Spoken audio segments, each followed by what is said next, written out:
Hello दोस्तों, दृष्टि IAS के इन फोकस प्रोग्राम में आप सभी का स्वागत है। तो आज़ादी की 75वीं वर्षगांठ और क्रांतिकारियों को याद करना, इस वक्त इस दौर में हम उन चीज़ों को देख रहे हैं। ठीक, एक ऐसा ही इतिहास भारत के संदर्भ में हमें दिखाई भी देता है जहां पर भारत का जो स्वतंत्रता आंदोलन था या स्वाधीनता आंदोलन था, वो केवल भारत की धरती में ही ना चल करके भारत से बाहर भी कई सारे लोग जा करके संगठित हो रहे थे, भारत में मौजूद अप्रवासी लोगों को जोड़ रहे थे और एक प्रयास कर रहे थे कि भारत को कैसे हम आज़ादी दिला सकें। तो इसी तरह एक व्यक्ति का नाम आज के इस पूरे टॉपिक में हमारे फोकस पर रहेगा। जो टॉपिक है वह है, कौन थे हिंदू जर्मन षड्यंत्र और मैक्सिको की हरित क्रांति के पुरोधा पांडुरंग खान खोजे। तो एक नाम आता है पांडुरंग खान खोजे का, हो सकता है कुछ लोग इनसे परिचित हों, कुछ लोग परिचित ना हो। तो आज के इस डिस्कशन पर हम इन पर चर्चा करेंगे, क्यों इनका नाम महत्वपूर्ण है, इनका नाम किस वजह से चर्चा में है, जो हिंदू जर्मन कॉन्स्पिरेसी की बात आती है वो किस तरह के केस से संबंधित है, क्या इतिहास में हमने उसको पढ़ा है, कहां पर वो खंड जुड़ता है। ठीक, इसके अलावा मैक्सिको की हरित क्रांति से कैसे इनका नाम जोड़ा जाता है। ठीक, आज के सेशन में हम बात करेंगे। तो जो खबर है, हुआ Pandurang Khankhoje Ghadarite revolutionary and hero of Mexico. तो इनको हीरो ऑफ मैक्सिको के नाम से भी जाना जा रहा है। कौन थे ये व्यक्ति, भारत से क्या संबंध था, इन बातों को जानते हैं। तो न्यूज में क्या बातें हैं उनको जानते हुए फिर समझेंगे कि पांडुरंग खान खोजे कौन थे, जीवन के इनके प्रमुख पड़ाव किस तरह से आगे बीते, भारतीय स्वतंत्रता आंदोलन से इनका क्या संबंध रहा, हिंदू जर्मन षड्यंत्र या फिर कॉन्स्पिरेसी की हम बात कर रहे हैं तो वो केस कब का है। इसके अलावा मैक्सिको का जीवन इनका किस तरह से बीता, ये कैसे मैक्सिको के हीरो बन गए, और फिर अंत में एक प्रश्न इनके जीवन से जुड़ा हुआ, प्रीलिम्स और मेंस दोनों ही स्तर पर जो भी सवाल पूछा जाए उसको सॉल्व करने का अभ्यास कर लेंगे। शुरुआत करें तो जीएस पेपर 1 के अंतर्गत ये पूरा टॉपिक जुड़ेगा, भारत का स्वतंत्रता या स्वाधीनता आंदोलन और प्रमुख योगदानकर्ता। ठीक, इससे आप जोड़ लीजिए इसको। तो खबर असल में चर्चा में क्यों है, इनका नाम क्यों अब सामने आया, इतने दिन से इतिहास में अगर हमने नहीं भी पढ़ा है तो आज क्यों बात कर रहे हैं, क्योंकि भारत के अंतर्गत जो लोकसभा के अध्यक्ष हैं ओम बिरला जी, वो इस वक्त गए हैं 65वें कॉमनवेल्थ पार्लियामेंट्री कॉन्फ्रेंस में। ठीक, और यात्रा कर रहे हैं कनाडा की। कनाडा में चूंकि इसका आयोजन किया जा रहा है 20 अगस्त से 26 अगस्त तक 65वां जो कॉमनवेल्थ संसदीय कॉन्फ्रेंस है उसका आयोजन हो रहा है। तो गए हुए हैं अभी कनाडा, वहां से जाएंगे फिर मैक्सिको, और मैक्सिको में जाकर के स्वामी विवेकानंद और पांडुरंग खान खोजे की प्रतिमाओं का अनावरण करेंगे। वजह से इनका नाम चर्चा में आ गया। और अनावरण करेंगे तो ऐसा क्यों किया जा रहा है, क्योंकि दरअसल सरकार ने एक योजना शुरू की है जिसके अंतर्गत भारत के बाहर कम प्रसिद्ध भारतीय मूल के नेताओं को, क्रांतिकारियों को सम्मानित किया जाएगा। और इसके पहले भी हमने सरकार की एक मंशा ये भी देखी थी, जब सरकार ने इतिहास के एक तरीके से पुनर्लेखन की बात कही थी, खासकर उन क्रांतिकारियों या फिर उन शहीदों को याद करने की बात कही थी जो इतिहास के पन्नों में कहीं दब गए या फिर उनका नाम उस तरह से सामने नहीं आ सका। तो उनको अब वापस से सामने लाया जाएगा, उनके बारे में नए तरीके से जानकारी जुटाई जाएगी और इतिहास को लिखा जाएगा। तो इन्हीं प्रयासों को ध्यान में रखते हुए अब ये जो कार्यक्रम है वो चलाए जा रहे हैं। इसके अलावा उनकी जो आगे की यात्रा होगी वो सूरीनाम की होगी, और फिर वो भारतीय मूल के सूरीनाम के राष्ट्रपति चंद्रिका प्रसाद संतोखी जी से भी मुलाकात करेंगे। ये रही इस खबर के बारे में एक शुरुआत की, क्यों इसको हम चर्चा पर लाए हुए हैं। तो अब बात आती है पांडुरंग खान खोजे कौन थे, जिन्होंने कई देशों की यात्राएं की। अमेरिका गए, अमेरिका से जर्मनी गए, जर्मनी से चीन गए, चीन से रूस गए, जापान गए, इतने सारे देशों की यात्रा की। ठीक, मैक्सिको गए। कौन थे व्यक्ति, तो पांडुरंग खान खोजे का पूरा नाम डॉक्टर पांडुरंग सदाशिव खान खोजे था और इनका जन्म महाराष्ट्र के अंतर्गत वर्धा में होता है। इनके जन्म का जो ईयर है, जो साल है, उसको लेकर के कई सारे जो सोर्सेस है उसमें अलग अलग मत देखने को मिलते हैं। यहाँ पर हमने लिया हुआ है 1886 और जीवन काल 1886 से 1967। जो कई स्रोत है, किसी में 1884 भी आपको पढ़ने को मिल जाएगा, किसी में 1883 भी देखने को मिल जाएगा। ठीक, हमने एक स्रोत के हिसाब से इसको 86 लिया हुआ है, लेकिन जो मृत्यु का संदर्भ है वो सही है, और मृत्यु इनकी होती है भारत के अंतर्गत नागपुर में।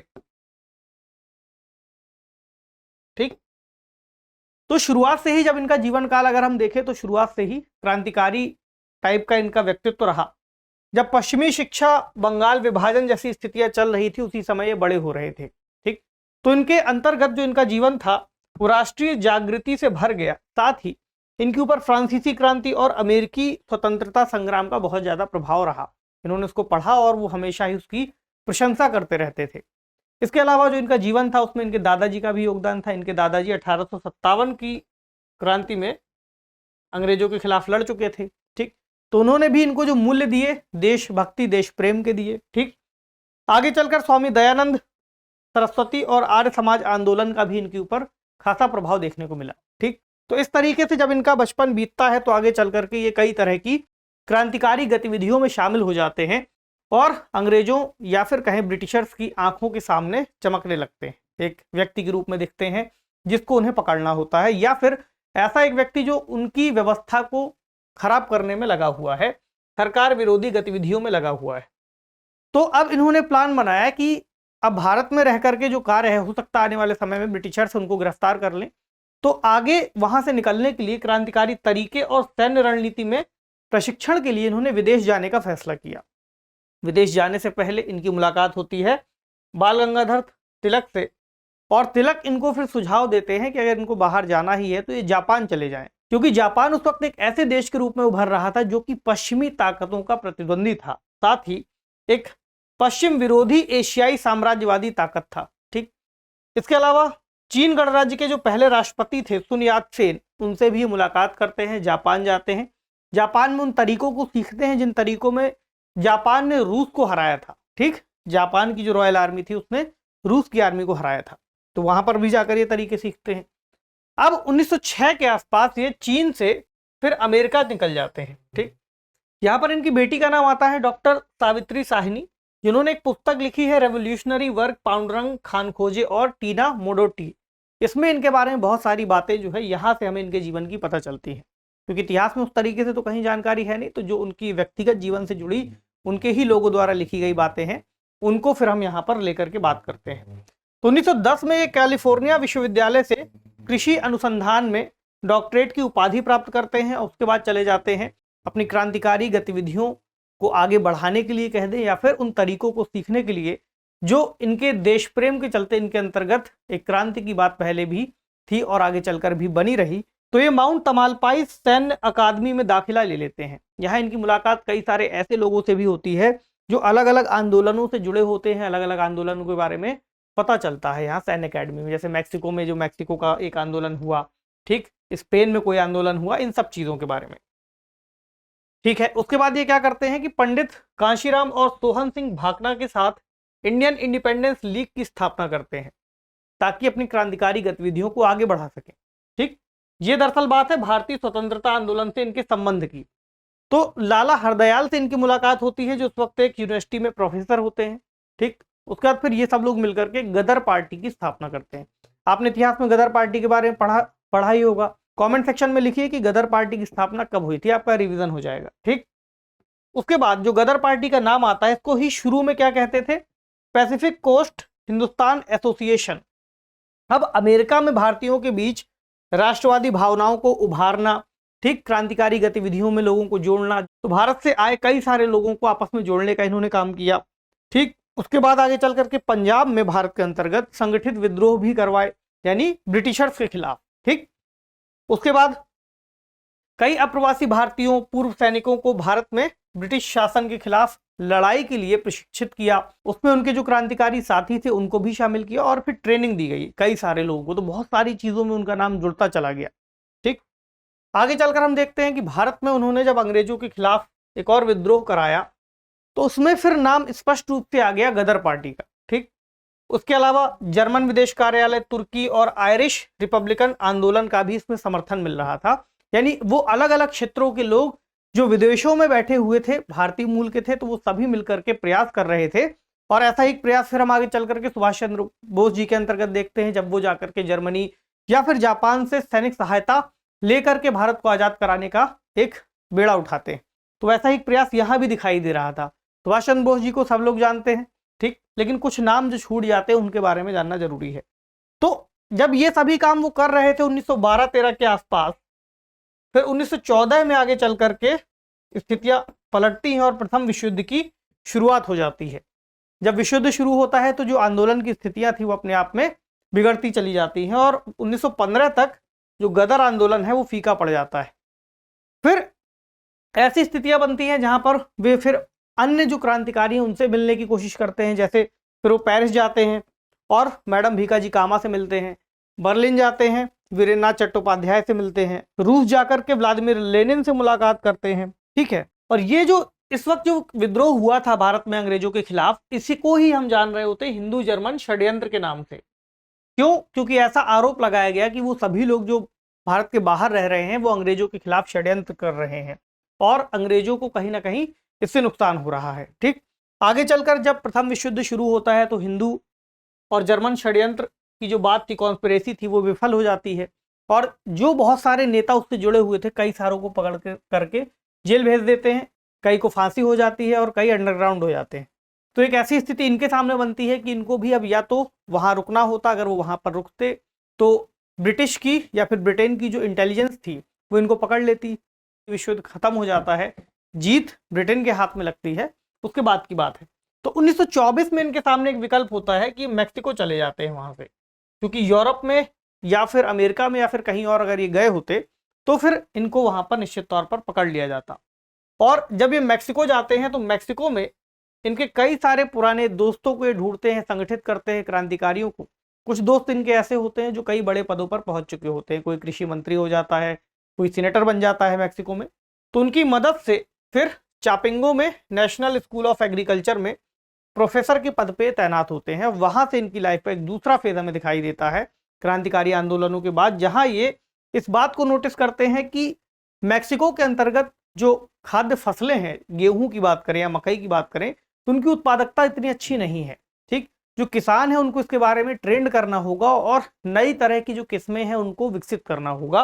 तो वहां पर ये मकई, गेहूं, दाल और रबर पर शोध करते हैं, कई सारी नई प्रजातियों का विकास करते हैं, अलग अलग तरह की जो ज्यादा उपज देने वाली प्रजातियां हैं वो डेवलप करते हैं। तो ठंड और सूखा प्रतिरोधी और उच्च उपज वाली किस्मों का भी ये विकास करते हैं। अब मैक्सिको में हरित क्रांति लाने के प्रयासों का ये हिस्सा होता है क्योंकि शुरुआत वहां पर यहीं से दिखाई देती है, इसीलिए इनको हरित क्रांति के लिए एक महत्वपूर्ण शुरुआत के रूप में देखा जाता है और वहां पर इन्हें कृषि वैज्ञानिक के रूप में तब तक प्रतिष्ठा मिल जाती है और लोग इस बात को जानने लगते हैं कि ये बड़े कृषि वैज्ञानिक हैं जो कि इस तरफ शोध कर रहे हैं। इनकी ही शोध का फिर सहारा लेकर के आगे चलकर डॉक्टर नॉर्मन बोरलॉग, उनके नेतृत्व में मैक्सिको की हरित क्रांति शुरू होती है और डॉक्टर नॉर्मन बोरलॉग वही व्यक्ति हैं जिनको वैश्विक स्तर पर हरित क्रांति का पिता माना जाता है और आगे चलकर फिर इनको नोबेल पुरस्कार भी मिलता है। भारत में चूंकि आगे चलकर इसी रिसर्च का सहारा लेते हुए, इसी शोध पर केस स्टडी करते हुए फिर जो वैज्ञानिक थे आगे चल करके भारत में भी हरित क्रांति की शुरुआत करते हैं। एम एस स्वामीनाथन को उसका एक तरह से श्रेय दिया जाता है। तो भारतीय वैज्ञानिकों के लिए भी जो केस स्टडी है वो भी यहाँ से आ रही है, डॉक्टर नॉर्मन बोरलॉग के लिए भी जो केस स्टडी है वो भी इनके जरिए ही आ रही है। तो बहुत महत्वपूर्ण व्यक्ति हो जाते हैं जिनकी वजह से हरित क्रांति जैसी चीज संभव हो पाई और पूरे विश्व को खाने के लिए भोजन मिल सका। अब चूंकि इनको मैक्सिको का हीरो भी कहा जाता है, तो वो क्यों कहा जाता है?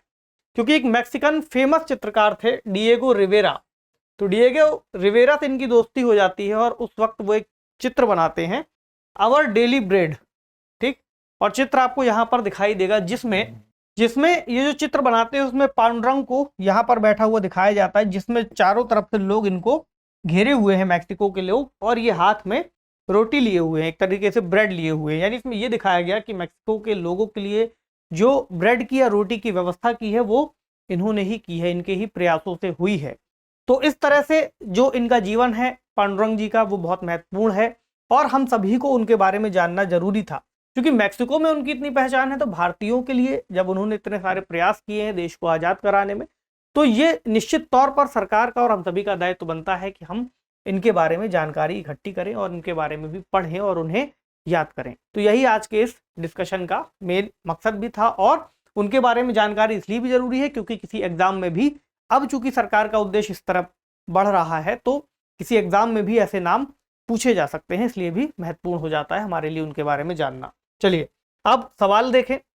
सवाल क्या है? निम्नलिखित कथनों पर विचार कीजिए। पहला स्टेटमेंट, 65वें राष्ट्रमंडल संसदीय सम्मेलन 2022 का आयोजन कनाडा में किया जा रहा है। दूसरा स्टेटमेंट, पांडुरंग खानखोजे को स्पेन में हरित क्रांति लाने का श्रेय दिया जाता है। आपको बताना है कि कौन सा या कौन से कथन सही है। केवल एक, केवल दो, एक और दो, दोनों, या तो फिर ना तो एक और ना ही दो। कमेंट सेक्शन में जल्दी से इसका जवाब दीजिए। चलिए अब मेंस का सवाल, पांडुरंग खानखोजे कौन थे? उनके जीवन से जुड़ी कुछ महत्वपूर्ण घटनाओं का जिक्र करते हुए उनकी उपलब्धियों पर चर्चा कीजिए। तो आप इस सवाल को एक निबंध के रूप में लिख सकते हैं, 600 शब्दों में या फिर 300 शब्दों में आप चाहें तो उसे लिखने का अभ्यास कर लीजिए। ठीक है, तो आज के सेशन को यहीं विराम देते हैं। आपसे मिलेंगे अगले सेशन में किसी अन्य महत्वपूर्ण खबर के साथ। तब तक पढ़ते रहिए। शुक्रिया।